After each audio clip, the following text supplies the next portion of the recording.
Day 37, JT with the Truth of Trading channel. I don't need to apologize to anybody other than myself. It's ridiculous. I went like over 10 days without making a video. That's the power of your brain. That's how your brain can play games with you, you know. I did so well. I did 36 days in a row and then blah, I just stopped, you know.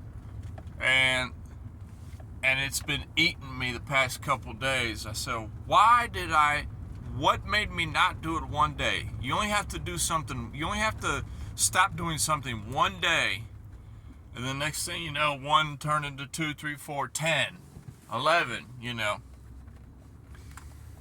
So I am working on getting back on this, posting videos every day, you know, because part of it's to share a lot of things that I know and a lot of things that I've experienced, but, you know, I mean, let's just be real.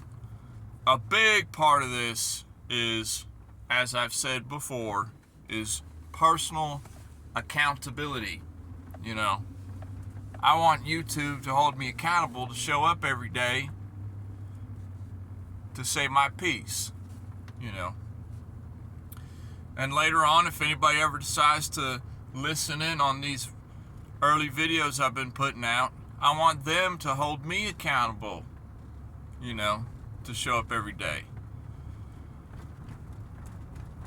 And it's a lot like, you know, it's this journal. Another reason I got this channel and I started posting on this channel everything I know is because, you know, I'm in this stagnant period early on in my trading career. You know, I'm 2 years in, and I'm just flat, you know, and it's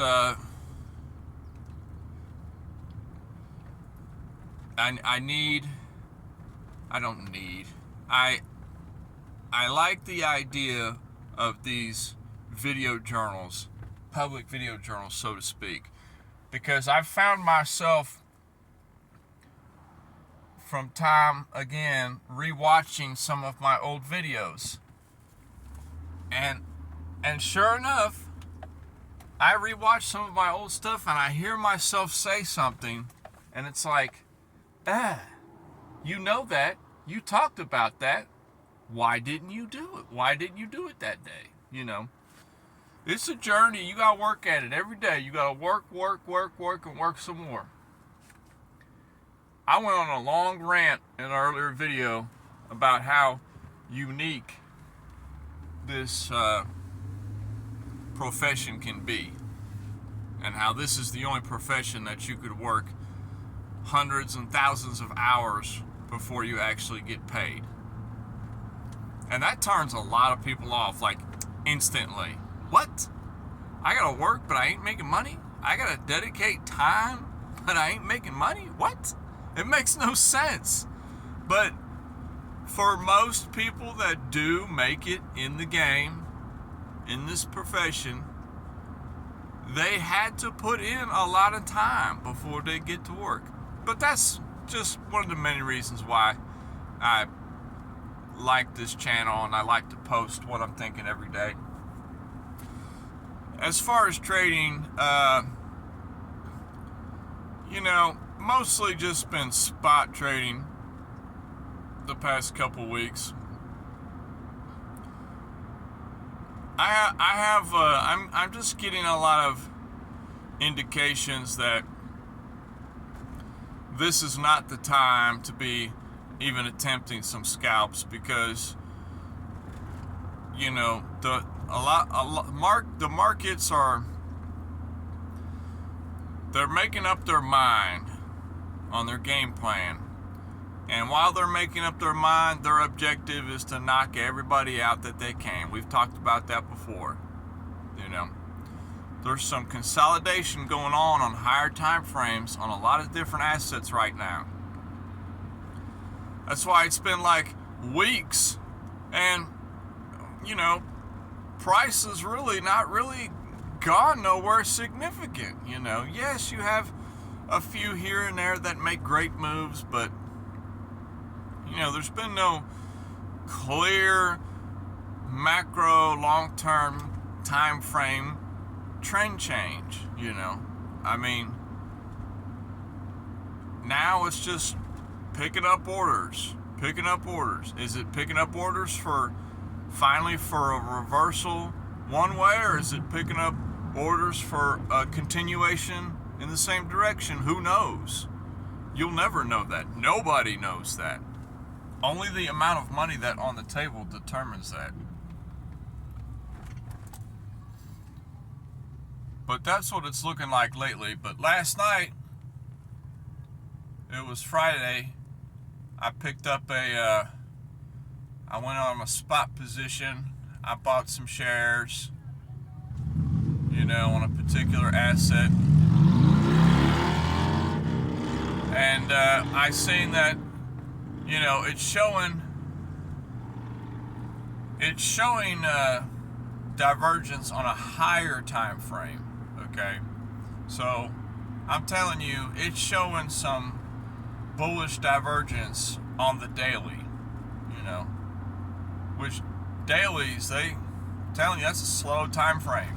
It's not that often it shows divergences. So when I see divergence on the daily time frame, it's getting my attention. I don't care what the asset is. I really don't. And that's the power of trading. Of being a technical analyst trader. When you're a technical analyst trader, you don't care what you're trading. It doesn't matter. You can trade rocks if they have the rock price on the market. You can trade oil, corn, anything. It doesn't matter. That's why I've delved in my second year into technical analyst trading, because I want to learn the skill sets to be able to trade anything. So yesterday it was showing some bullish divergence.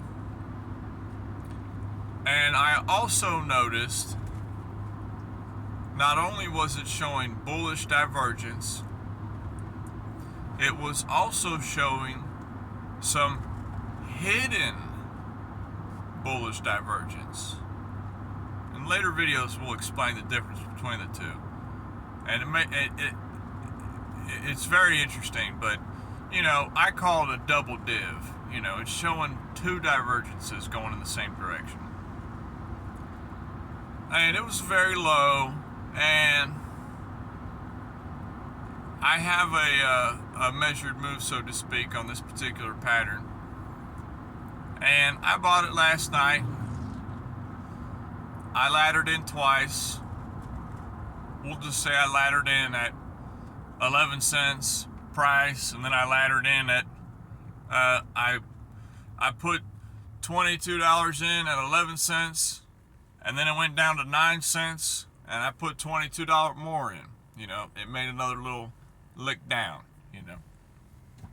And that's one thing that I do love about spot trading versus leverage trading, is on leverage trading, you have to be so accurate to not get shaken out.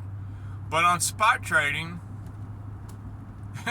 I mean, a lot of times, I'll be honest, on spot trades, I don't even use a stop, because it's pointless, because whoop-de-doo, if it goes against me a little bit, if it's still not at my invalidation point, I'll just put a little bit more in. It's a spot trade. You're not losing that much when it goes down against you, That's the beauty of spot trades. But I woke up this morning, and it made the move. It popped up real nice pop-up. I loved it, So I had put $44 in. I woke up this morning, it was $67. Yay me.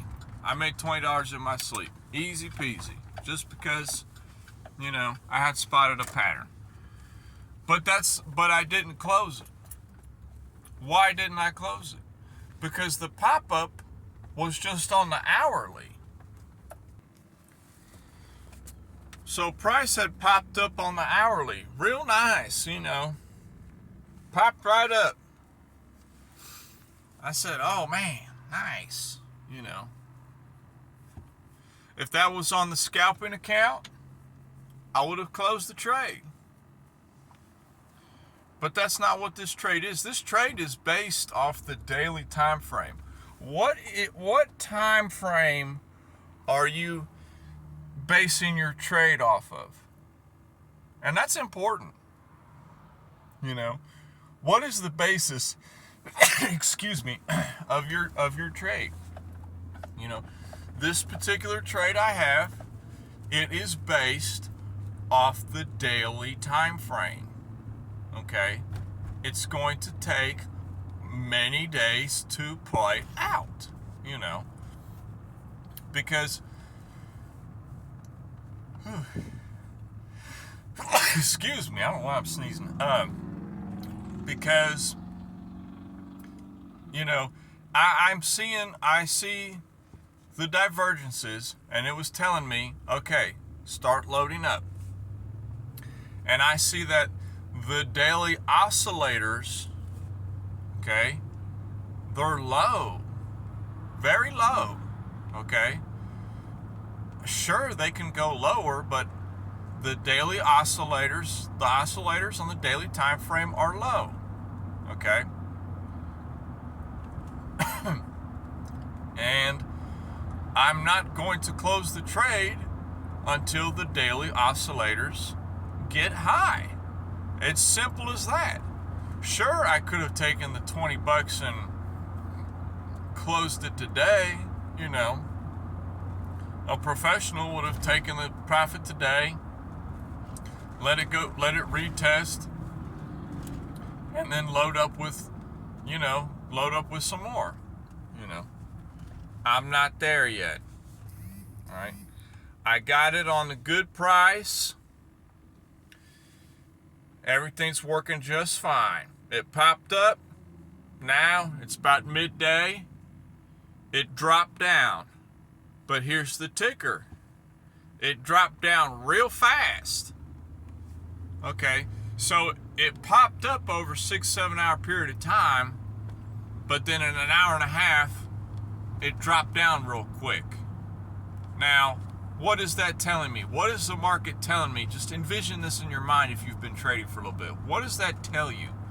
That tells you a fast move that's going opposite where it's breaking out to, all right? It's just making a couple quick wicks down for a retest. A demand area, so to speak, It broke out and it did a quick bounce down or a quick drop down for a demand. Okay? So there was demand down there. Obviously, there must have been, Price is not going to move to random, arbitrary areas, It seems random, but in truth of the matter, there's people who place their limit orders in what we would perceive to be, what retail traders would perceive to be odd places. Okay? Especially when you think price has made a higher high or a low, there's always going to be some smart money that has limit orders off into the empty void of space. If that makes sense to you, you know what I'm talking about. Because when you think you've reached an absolute high for a while, sure enough, it goes down a little bit and then it jumps right back into a new area, into blank space, and then comes back down, because there's a particular amount of money in a particular area that the market wants to get. It wants to get as much money on the table as possible. It's your job to pay yourself, you know, when you see the money sitting in your corner. But they say smart money and institutional traders and things like that. But when you really look into the numbers, some of these institutional guys, they are not the best traders. I'm telling you. They are not the best traders, you know. They just got a little bit deeper pockets than you and I, so, you know. But there's a lot of times they buy local highs and, you know, they sell local bottoms, you know. Because they have their particular system and they stick to it regardless. And they hold stuff long term, you know. They hold stuff for years, months and years, weeks, months, years. But that's about the trade I took last night. So it goes from 44 up to like 67. Great, you know. But then an hour later, a couple hours later, you know, it's right back down to 46. You know, I'm at a $2 profit right now. And most people would probably be ticked off like, I had money on the table, but I left it. If this was the scalping account, I would be a little upset because with the scalping account, I have to pay myself every time I'm up. If I'm up $5, I'm moving the stop up. If I'm up $10, I'm moving the stop up. I don't care. Anytime I'm green, I'm paying myself quick. But with the spot account, you know, I like to play these bigger moves and see. So ultimately, with this long, skinny, extended falling wedge pattern that I'm playing on this asset that shows daily bullish divergence, you know, I had last night a market structure break on the hourlies time frame, okay? Now I'm holding the trade. Provided price does not make a lower low at this point, then I'm in. I mean, I know the trade is good. See, I'm still yet to see whether this trade is going to be my trade. That's why there's so much to it, you know. The plan for this trade is quite simple, the measured move. And I'm not even going the full amount. You know, I have my take profit. I got it short run like you wouldn't believe, you know, or front run. I front run. My take profit is so front run, it's ridiculous. You know, it's like 60% of the measured move of this, you know, daily thing. And if it goes the full 100%, so what? I don't care. Because this very simple 60% measured move is going to turn $44 into $530. Whoa, that seems crazy. Are you using leverage? No, I'm not. This is just a daily time frame move. I'm telling you. There's another thing to playing higher time frames. You know, it's when they say, oh, trading, you got to be patient to win.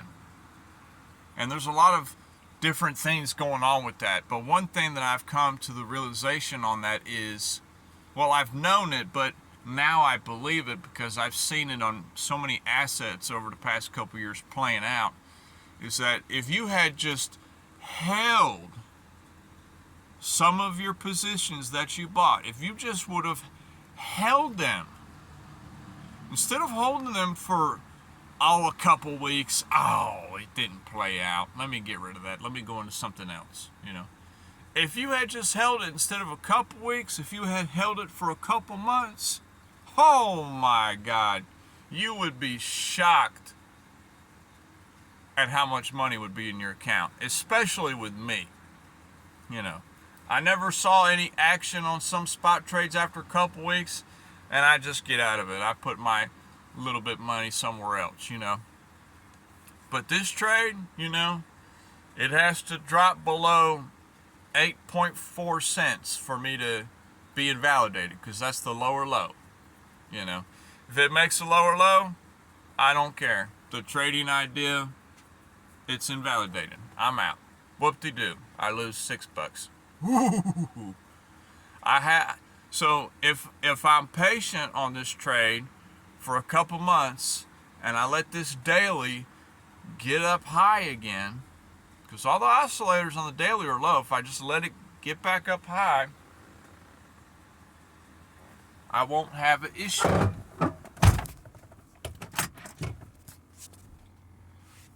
I was going to get something out to storage, but my dumb behind just realized I left the key to my storage unit at my place. So now I got to roll back and get the key. I forgot I had cleaned the car out, took everything out and put it inside. But I'm holding the trade for now. You've got to hold it. And it's annoying, you want to trade right now, you want to do things right now, Paper trade. Practice scalping on your paper trade account or something, But I'm forcing myself lately to play higher time frames on spot. That's what I'm forcing myself to play. And because ultimately I'm slowly realizing that that's like the number 2 reason why I even started trading in the first place. Why did I start trading? Number 1, straight up, I ain't gonna lie. Money. Need money. Need to make money bad. Number 1 reason ended up being my number 1 crutch. Trying to make money was killing me for so long. Then I start focusing on execution. Then I start dabbling in the day trading, doing all of that, Playing very small time frames, i.e. scalping, Been doing that for a year. And I'm a year into scalping small time frames and, in and out, focus, looking at the charts, I'm slowly realizing that I could be getting away from that because of my number 2 reason for getting into trading. My number 2 reason for getting into trading was freedom. Freedom from this, I almost said some bad words. Freedom from this place, this nonsense. All this disaster of running around and working for somebody else for pennies while they make hundreds, I understand the concept of boss and worker, owner of the business, employee. It's a fine system. But the problem with the system, in my opinion, is it just gets a little too... It just gets so... Bad employees have ruined it for a lot of good employees. Does that make sense? A lot of bad employees have ruined the game of working for somebody else, for everybody else, because now they just want to treat every worker like the same. Everybody makes the same pay for this particular job. Make it fair. But the truth of the matter is, there's going to be better workers than others. That's the point of the system, And people don't want to hear that. People will just want to think everything's going to be hunky-dory. Everybody's going to have a car. Everybody's going to have a house. Everybody's going to have all their dreams taken care of. Everybody's going to have a job. That's not how it's meant to be. You know, it's not meant to be like that. I've never owned a home. I've never had the money to make a down payment on a house. You know, it's just like that. I'm telling you, the system, it's just there just to make everybody happy, the majority happy. That's it. But when you get out of the employment system and you get into business, doing a business, your own business, trying to make your dreams come true, trying to make something happen for your personal work, it's a totally different world. It's where the strong survive, and if you work well and you do a good job, you get rewarded for it, generally. You know, if you're successful, you're making money. You know, if you're not successful, your business fails. You'll have to try another business. You'll have to think of something else to do. You know, that happens a lot. You know, people, they just keep trying different businesses until they find one that fits them. But I'm getting way off track. I'm sorry. But it's always, you know, I need the freedom, because I've always worked so hard and done such a great job. You know, a lot of jobs I've ever worked, most jobs, I would say most jobs I have worked at, I've been, I mean, straight up, that's just as it is. I've been the star employee, you know. They love me. I work great. I do way more than everybody around me. I'm a great worker. I mean, it's simple as that. I'm a great worker. I'm a great employee. You know, I don't bitch and moan and complain